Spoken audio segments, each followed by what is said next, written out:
তো অবশেষে এই কয়েকটা জিনিস আমার হাতে নতুন বাইকের। আর সবচেয়ে স্পেশাল হচ্ছে এটা এখন যাবে বাইকে বসাবো।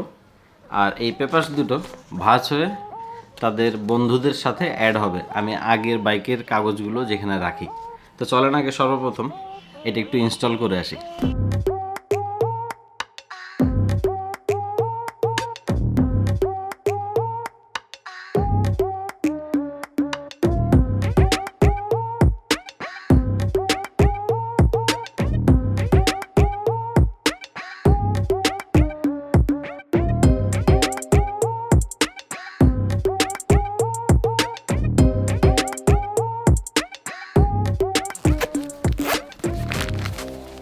আর ঘটনা তেমন কিছু ঘটে নাই, ঘটছে ইঞ্জিন অয়েল যেটা খোলা অবস্থায় আনছি সেইটা মোটামুটি ব্যাগে খুব একটা খেয়াল করিনি আমি।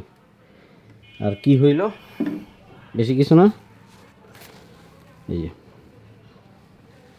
ব্যাগের টোটাল জিনিসপত্র সব ইঞ্জিন অয়েলে ভরা, কিন্তু লাকিলি আমার ক্যাপ, গ্লাভস আর হচ্ছে বাইকের পেপারে কিছু হয়নি। সবগুলো পেপার ইঞ্জিন অয়েল, সব ইঞ্জিন অয়েল। কাজ কি শেষ? না, কাজ এখনও অনেক বাকি। তার কারণ হইতেছে যেহেতু নতুন বাইক, এটা ওইটা সেইটা অনেক কিছু লেগে থাকে। আর এইটাই টুকিটাকি একদিন, 2 দিন, 3 দিন এমন করতে করতে বেশ অনেক দিন করতেছি। কিন্তু যেহেতু আপনাদের সাথে এটা একটা মেমোরি হিসেবে শেয়ার করতেছি ঘটনাগুলো আগের, তাই আমি ভাবলাম কিছু ক্লিপ আকারে রেখে দিই, আপনাদের সাথে একবারে বসে সেগুলো শেয়ার করব। তো যেহেতু হন্ডার বাইক ইউজ করতেছি, আর হন্ডার একটা কমন সমস্যা হইতেছে চেইনের ইস্যু। তো আমি ভাবলাম যে চেইনটা এবার চেঞ্জ করা দরকার। এই জন্য আমি মোহাম্মদপুর চলে যাই আর কিছু এক্সট্রা কাজ করি, যেটা আমার বেসিক্যালি ট্যুরের জন্য বলতে পারেন যে আমার লাগে, প্রয়োজন হয়। সেটা আমি নিজেই করছি, সেটাও আপনাদের সাথে শেয়ার করব। কিন্তু আগে মোহাম্মদপুরের কাজটা শেষ করে আসি। চলেন একটু ক্লিপগুলো দেখে আসি।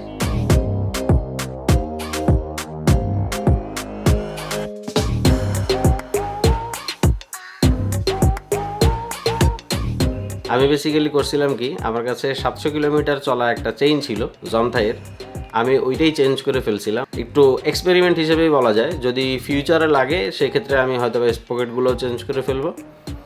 এখন নয়েজ ইস্যু অনেকটুকুই সলভ হয়ে গেছে। একই সাথে শার্ক পাওয়ারের যে মাডগার্ড দেখার সৌন্দর্যের জন্য এবং কাদা যাতে কম ছিটে, এর জন্য এটাও সেট করে ফেলছি। এরপর যে কাজটা আমি করি, সিটিতে আমার প্রয়োজন হয় না। অনেক সময় দেখা গেছে যেহেতু আমরা হাইওয়েতে রাইড করি, হাইড্রোলিক হর্নের কিন্তু অনেকটুকুই দরকার পড়ে। আমি এটা নিজে হাতেই করছি, যেহেতু সময় ছিল। দুপুর থেকে ওয়ারিংয়ের কাজ চলতেছে, ফার্স্ট টাইম চেষ্টা করতেছি। আর এখানে পালসারের যেই মিন্ডা হর্নটা থাকে, অরিজিনাল যেই মিন্ডা, এটা আসলে সাউন্ডটা ভালো আসে। তো রেগুলার সিটি ইউজের জন্য এই দুটা লাগাইছি। অরিজিনাল ছিল এইটা, সাউন্ড তেমন একটা ভালো ছিল না। স্প্লেন্ডারের মধ্যে যে ধরনের সাউন্ড আসে ওইরকম এইটা লাগাইছি, দুটো খুব ভালো সাউন্ড আসতেছে। আর এখন হাইড্রোলিকটা সেট আপ করতেছে, আশা করতেছি হয়ে যাবে।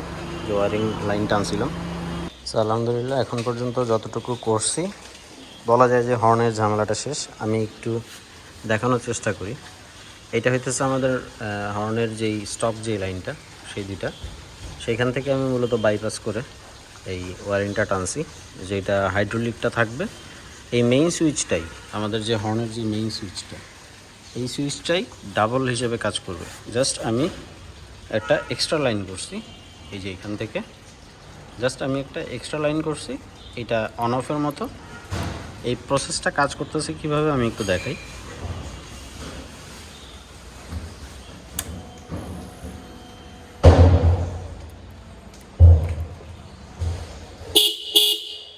এই লাইনটা হচ্ছে এখন এই দুইটা চলতেছে, পালসারের যে দুটো আমি লাগাইছি, এই যে বললাম D70, এই দুটা এখন মেইন হর্ন থেকে এই যে চলতেছে।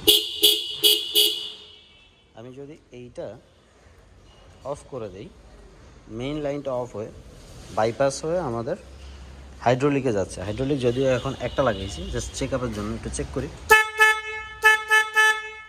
এবং বাইপাস করার সুবিধাটা হইতেছে আমাদের এই মেইন হর্নগুলো কিন্তু অফ থাকবে। তো এইটা একটা প্রসেসের মতো, এটা ডায়াগ্রামের মতো সহজ, তবে কাজটা আলহামদুলিল্লাহ এখন পর্যন্ত ওকে। এটা হয়েছিল কি, আমি খেয়াল করিনি জিনিসটা সিলভার কালার, খারাপ লাগতেছে না, মানে হন্ডা লগোটা এভাবে ঠিক আছে, কিন্তু আমার কাছে একটু বেশি ভালো লাগতেছে এই সাইডটা, কিন্তু এই সাইড দিলে উল্টা উল্টা লাগতেছে।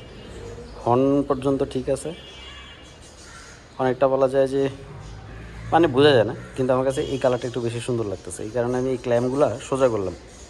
সোজা করে এখন দেখি কীভাবে বসানো যায়। স্যার আলহামদুলিল্লাহ এটাও কমপ্লিট। এটা করছি কি এই জায়গাটা ব্যান করছি হালকা, এটা ব্যান করে এদিক থেকে লক করছি, বলা যায় যে এটা খুব শক্তপোক্তভাবে যেন বসে। আর এখানে লোহাটা ব্যান করছিলাম, এখানে লোহাটা ব্যান করে আমি তামার যে তারগুলো আছে সেটা দিয়ে এইখান থেকে আটকাইছি। আর এই কর্নারটাতে দেখা যাইতেছে কিনা, এই কর্নারটাতে একটা তামার তার দিয়ে এখান থেকে লক করছি। মানে টোটালি বলা যায় যে কোনো ধরনের আঘাত ছাড়া খুব সহজে এইভাবে বসছে। এবং একটু মজবুতটা যদি দেখানোর চেষ্টা করি, দেখেন রেডিয়েটর নড়বে কিন্তু ও নড়বে না, তো খারাপ লাগতেছে না। মানে আমি চাইতেছিলাম একটু গোল্ডেন শেডটা থাকুক, ভালো লাগবে। হোন্ডা লগোটা একটু উল্টা হয়েছে, বাট ব্যাপার না, আমার কাছে একটু ভালো লাগতেছে এই জায়গাটা। ঠিক আছে, এখন কমপ্লিট করে ফেলি এটা। আলহামদুলিল্লাহ ফাইনালি আমার কাজ কমপ্লিট। আমি এটা এক নজর দেখাই আজকে কী করছি। সামনের গার্ডটা তো বসাইছি, যতটুকু সম্ভব সুন্দরভাবে বসানোর চেষ্টা করছি। এটা দেখাই, এই যে এখানে রেডিয়েটরের সাথে পিনটা দিয়ে বসাইছি, আর বেশ মজবুত হয়েছে, মানে এরপরে আর প্রয়োজন হয় না। আর হচ্ছে ওই যে রেডিয়েটর গার্ড বললাম গোল্ডেন, ওটা এভাবে বসাইছি, বেশ ভালোভাবে বসছে আলহামদুলিল্লাহ। আর প্রত্যেকটা হর্ন দেখেন এখান থেকে দেখাও যাইতেছে না, আবার এদিক থেকেও দেখা যাইতেছে না, অথচ হর্ন কিন্তু ভেতরে সুন্দর একটা পজিশনে রাখছি। আর হর্নের যেই কনভার্টার সুইচটা আসলে এই সমস্ত জায়গায় রাখলে সার্জেন্ট কিন্তু একটু গুতাগুতি করে চেক করার জন্য। আমি করছি কি, এই যে ভেতরে রাখছি, দেখা যাইতেছে কিনা, ওই যে এই জায়গাটায়, হ্যাঁ এই জায়গাটায় রাখছি। কারণ যেহেতু হর্ন আমি যখন হাইওয়েতে যাব এখানে না রাখলেও বেটার, আমার মনে হয় যে কি এটা আসলে ভিজিবল না, এখানে রাখছি। আর ওইটার লাইট যেই সিস্টেমটা ছিল লাইটটা আমি অফ রাখছি, আলটিমেটলি বোঝার কোনো অপশন নাই। আর একটু চেক করে দেখাই ফাইনালি কি হইল। বিসমিল্লাহির রহমানির রহিম। এটা হচ্ছে নর্মালটা, ডাবল হর্ন যেটা বসাইছি। এখন আমি যদি কনভার্টার সুইচটা অন করলাম, আলহামদুলিল্লাহ। এরপর যেই চেঞ্জটা আমি করছি, স্প্লিট সিটের মাঝের যে প্লাস্টিকের অংশটুকু আছে এটা কিন্তু থাকে অ্যাকচুয়ালি কালো রঙের। আমি একটু ম্যাচ করার জন্য এটা নিয়ন স্টিকার করাই, আর এই স্টিকারটা আমি বংশালের থেকে করাই। বংশালে যেই ছেলের কাছ থেকে করাইছিলাম ও খুব আন্তরিকতার সাথে কাজটা করছে, দেখেও ভালো লাগতেছিল, আর আলটিমেট রেজাল্ট এরকম আসছে। এটা অপশন হিসেবে রাখছি, যেহেতু স্টিকার যদি ভালো না লাগে হয়তো খুলে ফেলা যাবে, কোনো অসুবিধা নেই। যেহেতু নতুন বাইক আমি ভাবতেছিলাম যে আপাতত সিরামিক কোটিং বা যে কোনো ধরনের কোটিং না করি, যে কটা জায়গায় স্ক্র্যাচ পড়ার মতো প্রত্যেকটা জায়গাতে নিজে হাতে পলি করছি। তো প্রায় 700-750 কিলো চলে যাওয়ার পরে আমি চিন্তা করলাম যে এখন হুরাকেন এয়ার ফিল্টারটা সেট করি। তো অরিজিনালটা রিপ্লেস করে আমি হুরাকেনটা নিজের হাতেই সেট করে ফেলছিলাম। সবচেয়ে মেজর চেঞ্জ যেই জায়গাটায় আনছি সেটা হচ্ছে সিলভার কালারের ফ্রন্টের যেই উইংলেটটা আছে, সেই উইংলেটটা কিন্তু বেসিক্যালি সিলভার কালার হয়, অন্য কোনো স্টিকার বা কালার ম্যাচ করে না। তা আমার কাছে মনে হইতেছিল আমি নিজের হাতে অরিজিনালের মতো একটা শেপ করে যদি নিয়ন কালারটা বসাইতে পারি তাহলে হয়তো বা লুকটা অনেকটুকুই চেঞ্জ হবে। এবং আলহামদুলিল্লাহ আমি প্রায় বলা যায় যে 1 ঘন্টার চেষ্টাতে এই জিনিসটা একদম হুবহু কপি করে অরিজিনালের মতো করে করছি, এবং মার্কিং করে কালো শেড দেওয়াতে আরও জোস লাগতেছিল। তো আলটিমেট আউটলুকটা আপনারাই দেখেন, যেটা আবার হেডলাইট জ্বালানোর পরে আরও সুন্দর লাগতেছিল। সিবিআরের এই নতুন মডেলের সবচেয়ে বড় যে সমস্যা সেটা হচ্ছে ব্যাক প্যানেল ফেটে যাওয়া বা ব্যাক প্যানেল থেকে নয়েজ আসা। এইটা সমাধানের জন্য আমি এলাকার এক দোকান থেকে আমি সুবিধা মতো একটা শেপে এটা বানায় নিছি, যাতে সিটেও কোনো অসুবিধা না হয়, সিট লক করতেও যেন কোনো অসুবিধা না হয়, এবং খুব মজবুতভাবে এই জিনিসটা সাপোর্ট হিসেবে ব্যাক প্যানেলটাকে পুশ করে রাখে। কোনো নয়েজ বা কোনো ধরনের কোনো ফাটার কোনো স্কোপই এখন আর নাই। তো ফাইনালি কি কাজ শেষ? হ্যাঁ, আজকের মতো কাজ শেষ।